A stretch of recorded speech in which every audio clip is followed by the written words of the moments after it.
सभ्य समाज का इंसान बड़ी बड़ी गाड़ियों में वहां पर उतरता तो है, लेकिन रात के अंधेरे में। आज हम एक ऐसे व्यापार के बारे में बात करने जा रहे हैं जो व्यापार होते हुए भी इलीगल है। समाज की एक ऐसे डार्क साइड के बारे में बात करने जा रहे हैं जिसको जानते सब है, लेकिन देखना कोई नहीं चाहता है। जी हाँ, आज हम बात करने जा रहे हैं जिस विषय में, उसमें बहुत ही दर्द है। बहुत सारी ऐसी भावनात्मक गतिविधियां हैं जो ऐसी परिस्थिति पे आपको लाकर खड़ा कर देंगी कि आप एक बार अपने जहन में सोचने पर मजबूर हो जाएंगे कि क्या ये सब हम जो सुन रहे हैं ये सच है। जी हाँ, आज हम बात करेंगे देह व्यापार के बारे में। हेलो एवरीवन, मैं हूं दीप्ति और स्वागत है आपका मेरे चैनल रिएक्शन विद दीप्ति में। जी हाँ, आज हम समाज की एक ऐसी साइड के बारे में बात करेंगे जहाँ पे सारे समाज के लोग, जो बड़े बड़े लोग, ये कहना गलत नहीं होगा, वो हर रात जाते तो जरूर है, लेकिन हम उनके लिए कुछ नहीं करते या फिर शायद करना ही नहीं चाहते हैं। क्यों? जब कोई इलेक्शन होता है तो नेता जैसे स्लम एरियाज में झाड़ू लगाते हुए बड़े बड़े मिनिस्टर, पॉलिटिशियन और सेलिब्रिटीज की फोटोज वीडियोस आते हैं, वैसे उस एरिया में कभी कुछ करते हुए उनकी फोटो वीडियोस क्यों नहीं आते? क्यों?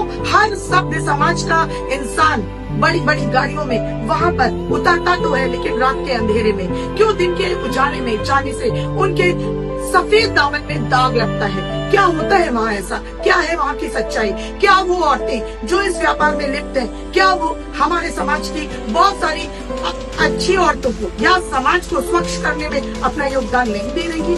क्या ये कहना गलत नहीं होगा या फिर गलत होगा कि समाज को साफ सुथरा रखने में उनका भी एक बहुत बड़ा योगदान है? क्या सच में वो महिलाएं जो वहाँ पर इस देह व्यापार में लिप्त हैं, वो ये सब कुछ अपनी मर्जी से कर रही हैं? कौन है वो लोग जो वहाँ जाते हैं और कौन है वो लोग जो वहाँ जाते हुए भी अपने आप को कुछ करने पे मजबूर नहीं कर रहे हैं, अपने आप को ये जगा नहीं रहे हैं कि उन्हें इस चीज के लिए कुछ करना चाहिए? क्यों उन औरतों को हर वो अधिकार नहीं मिलता जो एक नॉर्मल आम इंसान को मिला हुआ है, चाहे वो बर्थ सर्टिफिकेट से डेथ सर्टिफिकेट तक हो? जी हाँ, इस बीच में जो भी डॉक्यूमेंट होते हैं, क्यों वो सारी सुविधाएं उन महिलाओं को नहीं दी जाती? क्यों उनके बच्चे स्कूलों में उस तरह से नहीं पढ़ पाते हैं बिना बाप के नाम की वजह से? क्यों उनको उनके बाप का नाम नहीं मिलता? क्यों सरकार उनके लिए हर वो योजनाएं क्यों नहीं उपलब्ध करा रही? क्यों उनके लिए जॉब नहीं प्रोफाइल किए जा रहे? क्यों उनको जॉब्स में इस वजह से नहीं रखा जा रहा है? क्यों वो एक सिक्योरिटी गार्ड, एक हॉस्पिटल में, एक घर की मेड क्यों नहीं बन सकती? क्योंकि हर इंसान को कहीं ना कहीं ये खतरा होता है कि ये औरत मेरे पति, भाई, बाप, बेटे को छीन लेगी। जी नहीं, यही है वो गहरा और डार्क साइड जो सबकी सोच पर हावी हो चुका है। आज हम इस विषय में स्क्रैच से लेके पूरा बात करेंगे। कैसे होता है ये? कौन होती है वो महिलाएं? क्या वो अपनी मर्जी से करती है? और अगर करती है तो क्यों? क्या होती है उनकी मजबूरियां? कैसे होता है वहाँ उनका रहन सहन? कैसे वो ये सब करती हैं? कितने लोगों के साथ एक दिन में वो डील करती हैं? किस एज ग्रुप को यहाँ पे प्रेफरेंस दी जाती है? कैसे चलता है ये पूरा सर्कल? आज इस बारे में पूरी बात करेंगे, तो प्लीज वीडियो में बने रहना, स्किप मत करना। और अगर वीडियो पसंद आती है तो एक लाइक और चैनल को सब्सक्राइब करके बेल आइकन जरूर दबा देना। चलिए सबसे पहले बात करते हैं कि कौन से एरियाज हैं जो काफी फेमस है, या फिर बात करते हैं इस विषय में कि क्या है देह व्यापार। सबसे पहले तो मैं आपको बताना चाहती हूँ कि देह व्यापार जिसे आज नाम दिया गया है, वो कभी, या ये कहा जाए कि राजा महाराजा के जमाने से पीढ़ी दर पीढ़ी चलने वाली एक प्रथा है। प्रथा भी नहीं कह सकते, एक चीज है जो पीढ़ी दर पीढ़ी चलती रही है।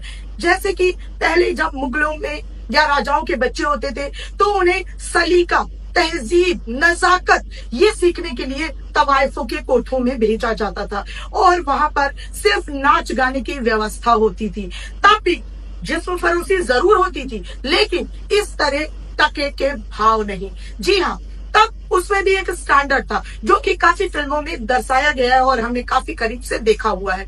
लेकिन अब वही पीढ़ी दर पीढ़ी चलने वाला व्यवसाय जो कि कुछ अच्छा भी करता था समाज में, वो इस तरह से गंदा बन चुका है कि लोग शरीफ समाज में उनका नाम लेने से भी डरते हैं। जी हाँ, सबसे पहले तो मैं बता दूं आपको, जो महिलाएं वहां पे होती हैं वो एक जहन्नुम से भी बदतर जिंदगी जीती है। आपको लगेगा ये सब मैं क्यों बोल रही हूँ। मैंने जो इस देह व्यापार में जुड़ी महिलाओं के साथ काम करती हैं, social worker ma'am Atul Sharma ji, उनके कुछ चीजें देखी सुनी। जब मैंने फिर इसको क्लोजली स्टडी किया, तब मैंने इस बारे में काफी कुछ जाना और मैं रह नहीं पाई कि मैं इस विषय में बात ना करूं आपसे।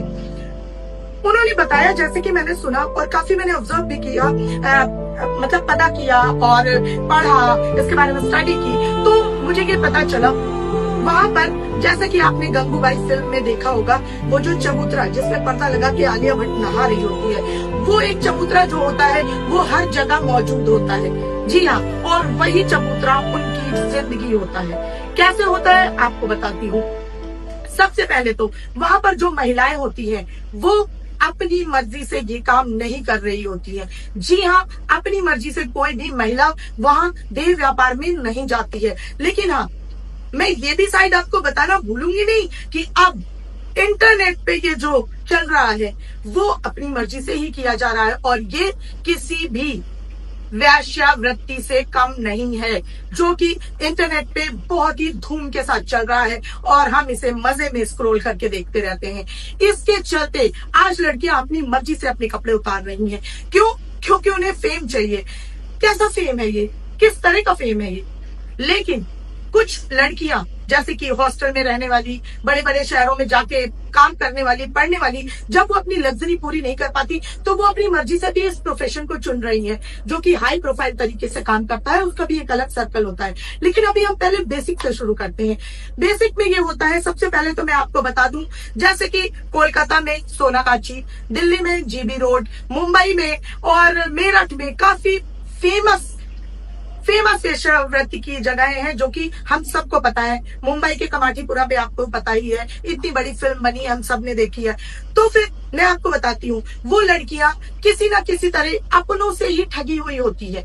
जैसे कि प्यार किया, प्रेमी ने लाके बेच दिया, किसी का चाचा, फूफा, मौसा, पड़ोसी, फ्रेंड, टीचर, किसी भी रूप में वो उनको लाता है, बेहोश करता है और बेच जाता है। जब सुबह उनकी आंख खुलती है तो वो किसी और ही दुनिया में होती है और उस दुनिया में जहां से वो कभी नहीं निकल पाती है। जी हाँ, उसके बाद कई घटनाएं तो मैंने ऐसी भी सुनी है कि लड़कियां कोचिंग जा रही हैं या कुछ करने जा रही हैं, तो लोग उन्हें लिफ्ट देने के बहाने, जो कि उनके जानकार होते हैं, लिफ्ट देने के बहाने लाकर यहाँ बेच जाते हैं। जब सुबह उनकी आंखें खुलती है तो वो अपने होश में ही नहीं रह पाती है। फिर यहाँ लाने के बाद कुछ तो पेरेंट्स भी अपनी बेटियों को अपनी मर्जी से बेच देते हैं। जी हाँ, ये भी एक बहुत ही डार्क साइड है हमारे समाज का। क्यों? क्योंकि गरीबी और भूख जो ये करने पे उनको शायद मजबूर कर देती है। ठीक है, इसके अलावा मैं बात करूंगी, एक बहुत बड़ा बदलाव आ चुका है। जैसा कि मैंने स्टडी की सोनागाछी में, तो मैंने सुना है ऐसा कि उन्होंने ये रूल्स बनाए हैं कि वहाँ पर 18 साल से कम की लड़कियां बिल्कुल प्रोवाइड नहीं की जाएंगी, जो कि तो ये अगर उन्होंने किया है तो बहुत अच्छा है। लेकिन और अन्य जगहों जैसे कि मुंबई, दिल्ली, मेरठ, यहाँ भी ऐसा कुछ भी नहीं है। आगरा में भी एक बहुत ही फेमस एरिया है, एक पूरा गांव बसा हुआ है वेश्यावृत्ति के लिए। जी हाँ, बहुत ही शॉकिंग ट्रूथ है ये। अब मैं आपको बताऊंगी, जब वेश्यावृत्ति में लड़कियां आती हैं तो आज का ये जो समाज है, जो हमारे सामाजिक लोग हैं, वो सबसे पहले आप जानिए कि क्या एज होती है इनके काम करने की। इनकी एज कम से कम होती चली जा रही है। जी हाँ, कम से कम का मतलब है कि इस समय 8 साल की बच्ची तक वेश्यावृत्ति में उतारी जा चुकी है। जी हाँ, उनको हार्मोनल इंजेक्शन दिए जाते हैं जिससे कि उनकी देह बड़ी दिखे। समझदार हैं आप? 8 साल से 25 साल तक का उनका करियर बन चुका है। जी हाँ, उनका करियर 25 साल से ऊपर नहीं है, क्योंकि 25 साल से ऊपर लड़कियां, ये कहा जाएगा कि लोग डिमांड नहीं कर रहे हैं। जी हाँ, यहाँ पे भी, इसीलिए मैंने इसको व्यापार कहा, यहाँ पर भी डिमांड एंड सप्लाई का खेल है। जी हाँ, आपको अब मैं बताती हूँ वहाँ का माहौल कैसा होता है। वहाँ का माहौल ऐसा होता है, सबसे पहले तो जो पिक्चरों में दिखाया जाता है वही सेम स्थिति आज भी है कोठों की, उस एरियाज की। वहां पर एक बड़े बड़े दरवाजों वाली खिड़कियां होती है, जिससे इतना बदन लड़की को अपना झुकाकर और उसको ये दिखाना है। मैं आपको बताऊंगी, जैसे आपने फिल्मों में हीरा मंडी वाले कोठे देखे हैं, उसका तो मुझे अंदाजा नहीं है, उसके बारे में मैंने सुना भी पढ़ा भी नहीं है, लेकिन हाँ बहुत करीब से फिल्म गंगूबाई में कोठों को दर्शाया गया है। जी हाँ, उनमें जो कमर तक का धड़ झांकती हुई लड़कियों के लिए बड़े बड़े पल्लों वाली खिड़कियां लगाई गई हैं,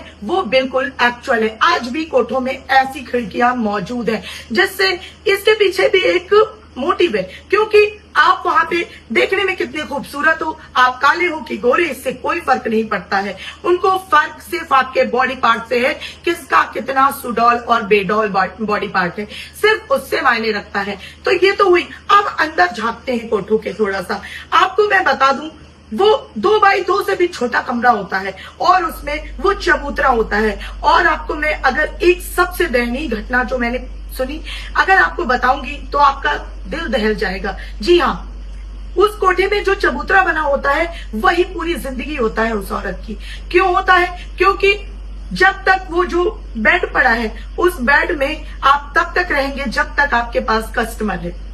कस्टमर यानी आपका रोजी रोटी कमाने का साधन, जहां से आपको पैसा मिलेगा। तो कस्टमर कहना गलत नहीं होगा। जो सभ्य पुरुष समाज में अपनी औरतों और बच्चियों पर एक छींटे भी नहीं महसूस कर सकते या बर्दाश्त कर सकते, वो लोग होते हैं वहां की शान, वो होते हैं उनके कस्टमर। जी हाँ, कैसा लगता है सोच कर देखिए, जब आपकी मर्जी के बिना कोई आपको एक बाल भी छू के चला जाए तो इंस्टेंटली आपके हाथ से थप्पड़ निकल जाता है और उन महिलाओं के पूरे जिस्म को खरोचा जाता है। पूरे जिस्म को लहूलुहान भी कर दे तो वो उफ नहीं कर सकती है उस 8 मिनट के दौरान। जी हाँ, 8 मिनट की एक शिफ्ट होती है। अब मैं आपको बताऊंगी उस चबूतरे के बारे में। वो चबूतरा ही उनकी पहचान होता है। उस चबूतरे में ही जब वो कस्टमर आएगा तो वो कॉन्डम उतार के फेंकेगा। वो कस्टमर वहां पे टॉयलेट करेगा, थूकेगा अगर पान खा रहा है, और वो महिला जो कि पैसे कमाने के लिए ये सब कर रही है, वहां पर अपनी घुटन भरी जिंदगी जी रही है, वो उसी चबूतरे के पास बैठकर खाना खा रही होगी। ये है असली सच्चाई, ये है रियलिटी असली वेश्यावृत्ति की, जिसको हम ये कहकर समाज में औरतों के सामने प्रेजेंट करते हैं, यही महान पुरुष ये कहकर प्रेजेंट करते हैं कि अरे ये तो गंदी औरतें हैं। गंदी औरतें वो नहीं है, क्योंकि कभी भी किसी भी बिजनेस की सप्लाई तब तक नहीं रोकी जा सकती जब तक उसकी डिमांड खत्म ना हो। जी हाँ, क्यों हम इस डिमांड को खत्म नहीं कर रहे हैं, या फिर इसको एक सुचारू ढंग से क्यों नहीं चला पा रहे हैं? अब मैं आपको बताऊंगी कि क्या कमजोरी होती है। आपके मन में सवाल जरूर आ रहा होगा कि वो वहां से भागती क्यों नहीं है, कभी तो कोशिश करनी चाहिए। हालांकि मैं आपको ये भी बता दूं कि उनका वहां से भागना उनकी मौत को दावत है। जी हाँ, वहां पे जिस तरह से औरतों के साथ होता है, वहां पे उनको किसी को भी मार के या फिर ये कहा जाए काट के एसिड ड्रम में डाल देना और उसको खत्म कर देना कोई बड़ी बात नहीं है, क्योंकि वहां पे जो मौजूद है ना, उसको कोई पूछने भी नहीं आएगा कि वो जिंदा है या मर गई, क्योंकि सबने मान लिया है कि उस लड़की ने वो कोठे की सीढ़ियां चढ़ ली है, जो कि उसने अपनी मर्जी से नहीं चढ़ी है। अब मैं आपको बताती हूँ इमोशनली इन्हें कैसे बांध के रखा जाता है। सबसे पहले एक कड़वा सच आपको बताऊंगी, जब भी कोई लड़की लाई जाती है उसके बाद तब तक उसे बिना प्रोटेक्शन के कस्टमर के पास भेजा जाता है जब तक कि उसको कोई बच्चा ना हो जाए, चाहे वो बेटा हो या बेटी, और बस वही बच्चा बनता है उसकी कड़ी। जी हाँ, उसी बच्चे को बनाया जाता है ब्लैकमेलिंग का जरिया। उस बच्चे की वजह से वो माँ कभी वहां से निकल नहीं पाती चाह कर भी। जी हाँ, और ऐसी महिलाओं को हमारे यहाँ कोई भी सुविधाएं नहीं दी गई है। क्यों उनके पास राशन कार्ड नहीं है? क्यों उनके पास आधार कार्ड नहीं है? क्यों उनको सम्मान से कहीं पे भी उनके बच्चों को पढ़ाने का हक नहीं है? क्यों उनके बच्चों को पढ़ाने के लिए एक अलग स्कूल की व्यवस्था करनी पड़ती है? क्यों उनको हर जगह जॉब करने का अधिकार नहीं है? क्या ये हर क्यों आपको झंझोड़ता नहीं है? क्या सोचने पे मजबूर नहीं करता? जैसे हमारे यहाँ बहुत बड़ा स्लम एरिया है, या ये कहा जाए सबसे बड़ा स्लम एरिया है, उसी तरह हमारे यहाँ सबसे बड़ा देह व्यापार भी होता है। और ये एक कड़वा सच है जिसकी तरफ किसकी नजर भी नहीं जा रही है। क्यों हिंदुस्तान, पाकिस्तान, मंदिर, मस्जिद, गुरुद्वारा, इन सब के नाम पे दंगे हो रहे हैं, इन सब के नाम पे वोट बैंक्स बन रहे हैं?